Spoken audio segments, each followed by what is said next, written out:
It is my unfortunate duty to have to warn you about the deck tech you're about to see. This deck tech is not for the faint of heart. It's not for those who desire companionship and love in their future. This deck breeds war. It breeds violence. This is a deck that wants blood. This deck, it has a mind of its own. What the hell are you doing? Nothing. Are you making that stupid dark intro for that deck tech we're gonna do later? No, it's not what I'm doing. Because it's a stupid idea. Yeah, I know it's a stupid idea. That's why I'm not doing it. God, get out of here.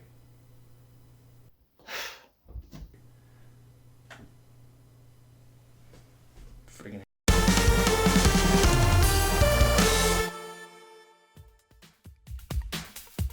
Hey guys, what is up? It is Filthy Red MTG here, back with you for another deck tech. Today we're going to be looking at Mathas Fiend Seeker.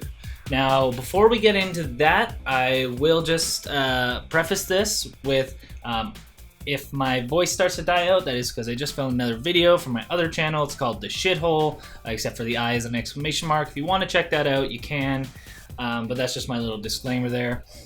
Another thing is this is the first time I've actually written a script for one of these, so hopefully it turns out a bit better. Let me know what you guys think. Don't forget to leave a like and subscribe if you like this video. Now let's get right into that deck tech. So this deck is called Mathas Group Slug.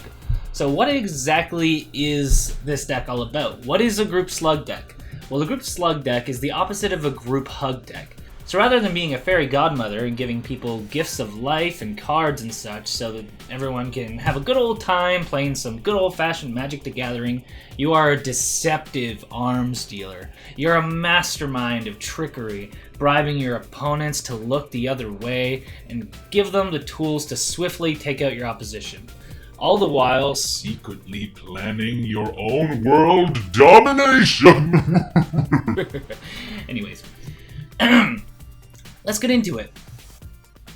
So let's start with the arms dealing. And what better arms to deal than a couple of ready, able-bodied fighters? Cards like Tempt with Vengeance, Varchild, Betrayer of Kaldor, Alliance at Arms, A Crow and Horse, and Goblin Spymaster give your opponents 1/1s to smack each other around a little bit. I particularly like the effects that also give me 1/1 so that I can block or get in on the attacking myself, but that all creatures must attack clause on the Goblin Spymaster tokens can really screw with people who are trying to hold back on their creatures who have special effects and abilities and such. But 1/1s are small. What are some bigger weapons that we can hand out?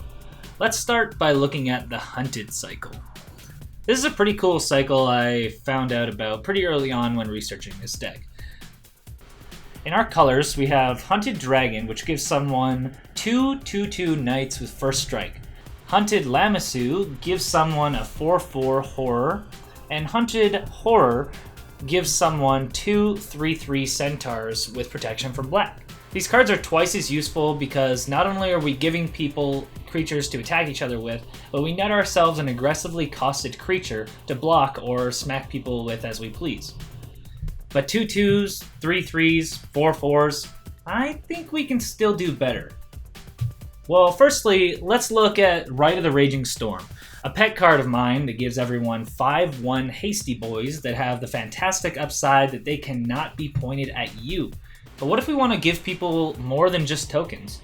Infernal Offering lets you and an opponent draw some cards and bring real creatures back from your graveyard. And the cream of the crop in this category is Bold Wire Heavyweight. This card will let all of your opponents grab any creature from their decks and just put it into play.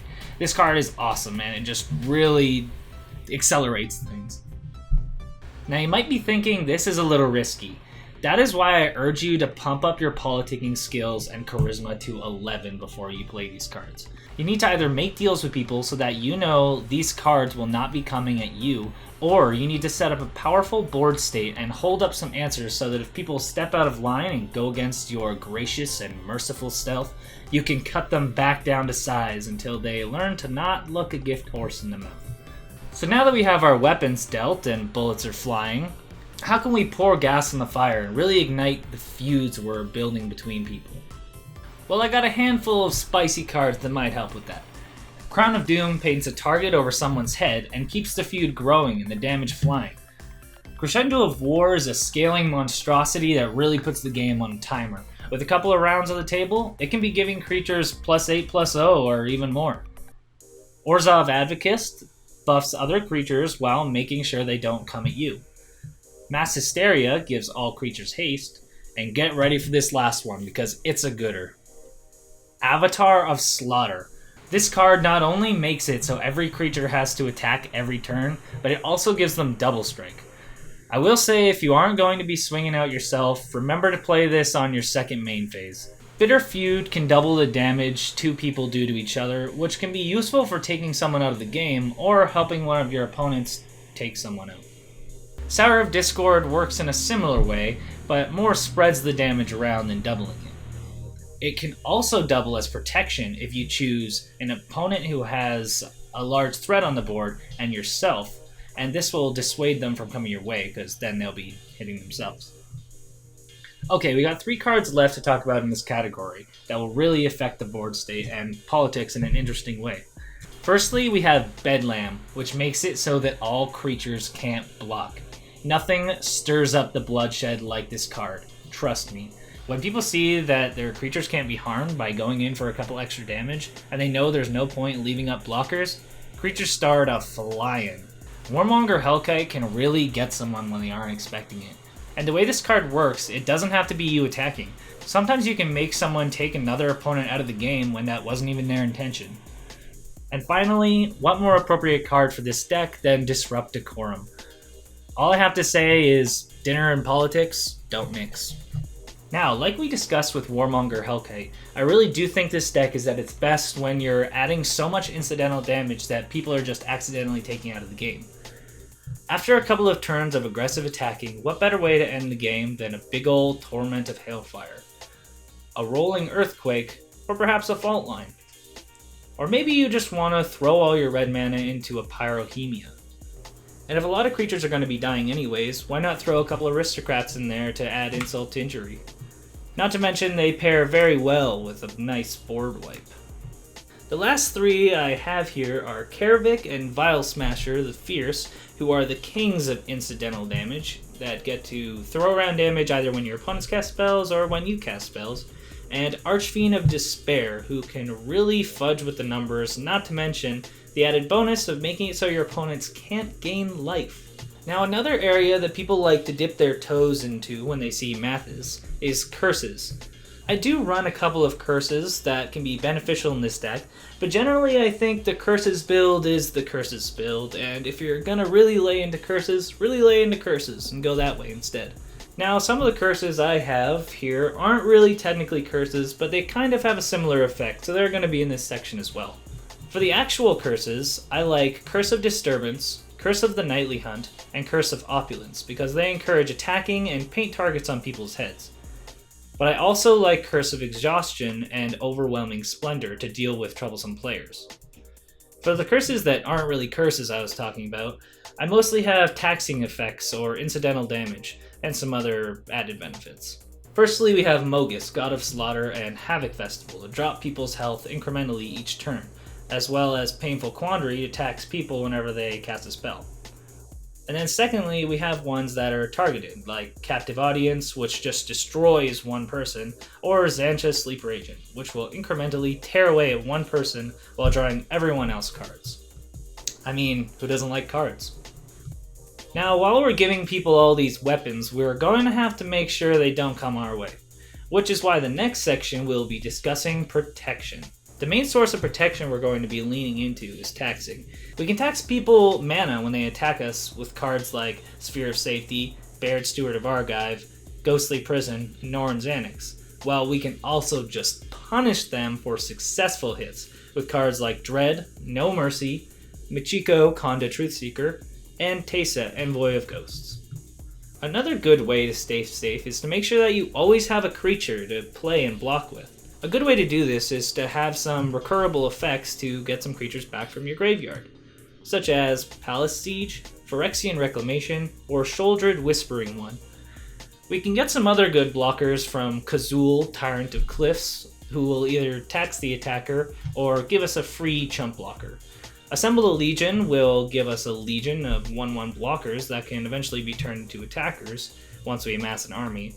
Or Fimuko the Lowblood, who can block a big threat while giving the added benefit of making creatures attack every turn. Lastly, in our protection category, we have 6 more cards. Crawl Space, which makes it so that no more than 2 creatures can attack you every combat. Aura of Silence, which taxes our opponents while doubling as removal of an artifact or enchantment. Greater Oromancy, which gives all of your enchantments and creatures Shroud. And this next card I do really like, but you'll have to really consider the board state before you play it. This card is Blind Obedience. This is a fantastic protection card, and it's great to drain people out, but I do warn against cards that make people's creatures enter tap, because it can really be a hindrance when you're trying to make people attack one another. The last 2 cards are actually lands. Glacial Chasm is great for just sitting back while the others attack each other, and Maze of Ith is really good as both a political tool to save someone's creature who is being forced to attack each combat, or take out a big attacker from coming your way. Of course, there's also the new version of Maze of Ith in the form of Thematic Compass, which transforms into Spires of Orazca. When it comes to card draw in this deck, I lean into 2 major categories: reciprocal card draw and reusable card draw. I find reciprocal card draw can really crank up the chaos and shouldn't be too much of an issue if you can set up protective measures. So we have Howling Mine, Font of Mythos, and Girapur Orrery to fill everyone's hands and keep the threats coming, while Humble Defector is more of a political trading tool. But one of my favorite mechanics in this deck is Monarch, coming from Queen Marchesa, Knight of the Black Rose, and Protector of the Crown, which doubles as a good defensive measure. People love to draw cards, and they will do a lot just to get that extra card, trust me. If you can hold on to the crown and keep the Monarch for a while, all the power to you. I have definitely held on to it for a long time, but if it does slip away from you, well, that might not be such a bad thing, seeing as it will keep people at each other's throats. It is worth noting that Queen Marchesa is also a fantastic leader in this deck. I'm still not really sure if I should switch her out, but for now we'll just keep it as Mathas. Now for the reusable card draw, there are many options similar to the ones I have here, but to get the point across, we have cards like Erebos, God of the Dead, and Greed, which let you pay life to draw cards, and cards like Harvester of Souls that let you draw cards off death triggers. And while we're discussing death triggers, you may as well get some mana off it by playing Revel in Riches and getting a few treasure tokens, or possibly just winning the game. And while we're discussing treasure, you may want to consider running Manatite, because you're in the worst colors for ramp, and to be frank, if it weren't for the black, then we might not have such good card draw either. Now, on to removal. I run a crap ton of removal in this deck. This is simply because when you give people the tools to hit people, you need to set the precedent that whoever that person is that they are going to hit, it's not going to be you. If someone comes at you, you need to be firm about either destroying something they have or not giving them the benefits next time. This is a deck that is highly political and really needs to be piloted that way to work. So for board wipes, besides Cyclonic Rift, we pretty much have access to all of the best board wipes in the game. So just choose a few of them that are your favorite. Personally, I like Fumigate, Austere Command, Cleansing Nova, Merciless Eviction, Decree of Pain, and my favorite board wipe of all, Last One Standing. It is worth noting, cards like Pestilence and Pyrohemia can take the place of a reusable board wipe. For multiple use removal, I like creatures that can just tap to destroy creatures, such as Avatar of Woe and Royal Assassin, along with Bounty Hunter and Hunter of Eyeblights, who synergize with Mathas' counters he puts on creatures. I'm also running the Scorpion God, who can draw us some extra cards and deal with indestructible threats, along with the previously mentioned Karavik the Merciless. It is worth noting that having instant speed removal is really good when you just need to kill a creature that has the bounty counter on it that Mathas put there, just to draw a card or gain a little bit of life. And the last little bit of removal I have is Council's Judgment, simply because I like the interactiveness of it and the political aspect of voting on what you want destroyed. Okay, this is our last section and is debatably the best of them. This section is just called Tricks, and it's filled with cards that can throw some gas on the fire, sway advantages in fights, and end people out of nowhere, or protect you in a time of need. So I'm going to split them into little groups. We will start with combat and damage because we have the most ways of messing with it, and I'm just going to go through them one by one. War's Toll makes people commit all their mana if they tap any of it, and attack with all creatures if they attack with any of them. This helps you against any deck that's gonna wanna hold up something instant speed against you, or leave behind their creatures with special abilities or effects that they wouldn't want to be attacking with. Manichi the Fever Dream is, I think, an extremely underplayed card in Commander. People see it as just a chaos card, but I think it's a really useful tool that is actually quite flexible. Plus, it really screws with the math when people are trying to calculate their combat steps, and on top of all of that, can be used as a political tool. Comeuppance is the ultimate don't fuck with me card. If someone's trying to end you, you just throw it right back at their face. And similar to this card, you can also run Deflecting Palm, which has a similar effect. Incite Rebellion can really screw someone over who you've either given too many creatures or who has just committed a little too much to the board. Master Warcraft is the ultimate combat trick. It lets you pretty much take control of someone else's combat step, but the cherry on top is that you can also choose the blockers. Do I want you to attack with everything? And the other opponent to block with nothing? I think so. Insurrection and Mob Rule are always good ways to get paid back for all those creatures you were dishing out earlier and turn them against your opponents. Besmirch is a card I like because of the goad mechanic. The goad mechanic lasts until your next turn. This means you can take someone's creature, attack them with it, and then they can't even hit you back with it. They have to send it at another player. And maybe that player has a bigger blocker and it'll just kill it anyways. Heartless Hatsugu is definitely a game accelerator. You have to be careful because this is a reciprocal effect, but if your board state is set up so that you can handle it, you can really screw with people. Master of Cruelties might be a stretch for this deck, but come on, hitting someone's life down to 1? How can I resist? Rise of the Dark Realms, Starfield of Nyx, and Opalescence, or Great Betrayal paired with a board wipe, are also good ways of unsuspectingly and instantaneously amassing a huge army out of nowhere. However, I do urge you to be careful with the ones that turn your enchantments into creatures. If someone board wipes after this, it can really wash out your board and turn things against you. And lastly, Rage Nimbus lets you further have control over what people attack with. For protection tricks, we have Oketra's Last Mercy, which can bring us right back up to 40 if we're getting too low, and Stunning Reversal, which keeps us alive at a moment's notice.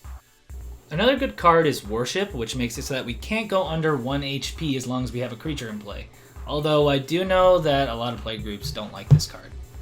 Some of the more flexible tricks we have are Boros Charm, which among other things, pairs very well with the board wipe. Mirage Mirror, which can copy a multitude of things to benefit us, such as a Revel in Riches to get us some more treasure, or a Norn's Annex to make it so people can't attack us. Electro Dominance is a really flexible card. It's more than just a fireball. It lets us flash out any card in our hand at a moment's notice, provided we have enough mana. A couple restricting tricks we have up our sleeve are Stranglehold, which makes it so our opponents can't search their decks or take extra turns, and Alms Collector, which can really host someone who's about to draw a buttload of cards. And finally, the last trick in this deck, because I'm a madman, we're running Demonic Pact to reap all the benefits, just to give it away with a harmless offering right before it does a sin. Oh my god, guys, I love this deck and I put a lot of work into this deck tech. I really hope you guys liked it. Please tell me what you think. Give me any suggestions down in the comments. Remember that if you like this video, to leave it a like, subscribe if you want to see more stuff, and just thank you for watching this video all the way to the end. This has been my Mathas Group Slug deck tech. I have been Filthy Red, and I will see you next time. Peace out.